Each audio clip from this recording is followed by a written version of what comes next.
Alright, so for today's card pull, right, please God, angels, and guides, anyone from the highest good who has a message. Ooh, Seven of Cups, wanted to show up. And by the way, there was the Six of Swords at the bottom of the deck when I started to shuffle. So I just wanted to say, look, it's awesome. So Six of Cups, Seven of Cups, no, Six of Swords, moving to calmer waters. And because of that, you're going to get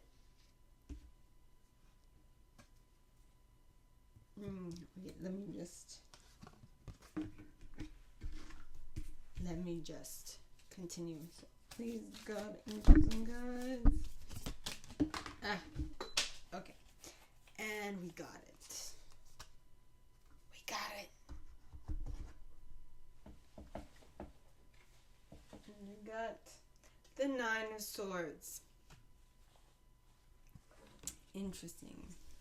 Okay, so we started with the Six of Swords, moving into calmer waters. To the Seven of Cups. To the Nine of Swords. Okay. Interesting. So, what I see here is that you are moving away from something that is causing you drama, like heartbreak and sleepless nights, and you're moving past this. Okay, you're moving away and you're moving forward. But I feel like you haven't done the shadow work necessary to really be able to fully take advantage of this freed up space in your mind. So you are keeping yourself stuck, and you are, well, in the upright, the Seven of Swords, the Seven of Cups is analysis paralysis. So in the reverse, I read it wrong. Okay, so in the reverse, this moving into calmer waters is going to allow you to clearly see what you have in front of you and to clearly pick which one you want. Though the issue happens, clearly pick which one you want with the Seven of Cups in the reverse. But the issue happens when you get into analysis paralysis with the Nine of Swords. Though, with all this worry and fear that you have, because now you see clearly what your next step is, but you're like, am I ready? Am I ready? Do I have what it takes? No. And you are like putting yourself in a prison, a mental prison, right? But the thing is that in this mental prison, okay, you have at least one little sliver of hope left, okay, because as you see, there are like 9 crows here and representing 9 swords, which might be 9 different thoughts, 9 different thises and that's, but most of them are black except for one.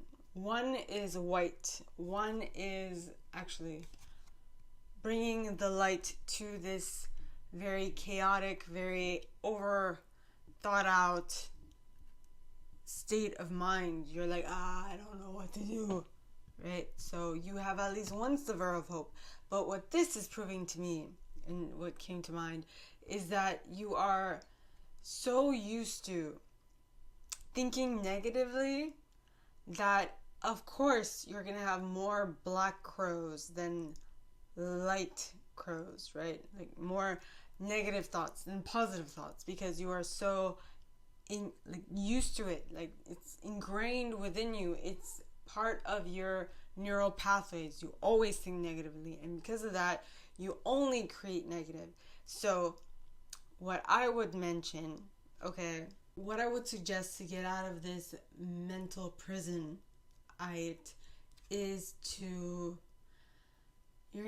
it's going to take the time it takes. For some people it's going to be quickly done. For others it's going to take longer.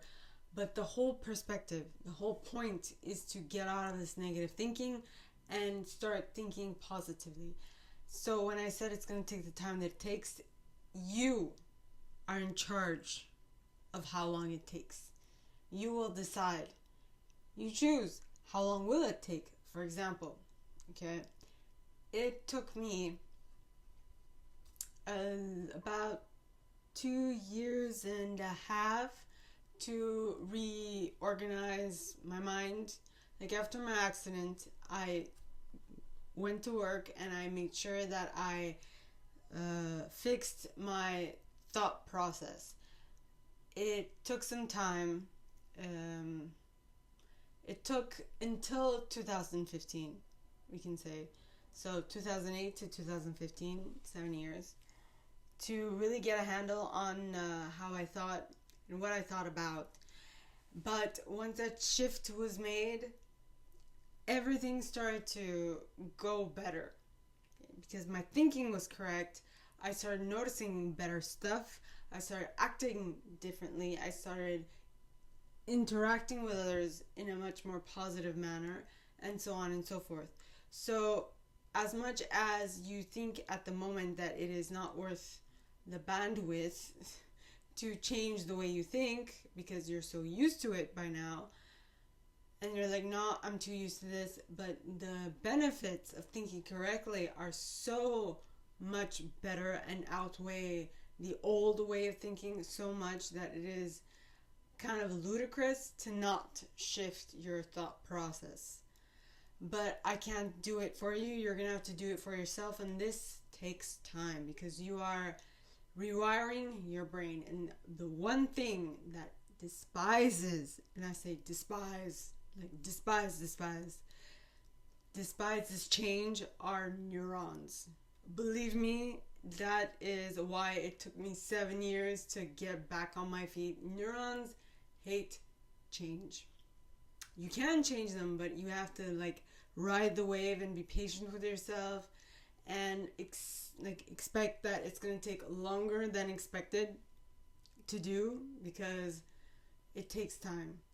Neurons take time to course correct, to fix. It just does. And how do I know this? Because, well, after my accident, I had a big ass TBI.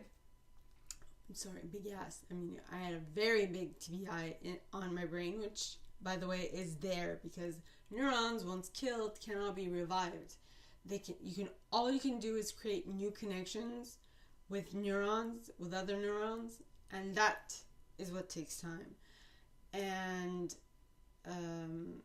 yeah, so you can do it. You just have to be persistent, perseverant, and you have to be determined, persistent, and perseverant to achieve it. And that can only be done by effort or determination, persistence, and perseverance. That's it. There's no two ways about it. Okay, success is all about the hard work, and that's exactly what I heard in one of JT's 365 classes. So today I was just catching up on the ones that I hadn't been able to listen to, and that's one of the things that was very prevalent. Things take time. Success, true success, takes time. And you have to be willing to put in the work and the time necessary to achieve it. So, that's what I have for today. Enjoy.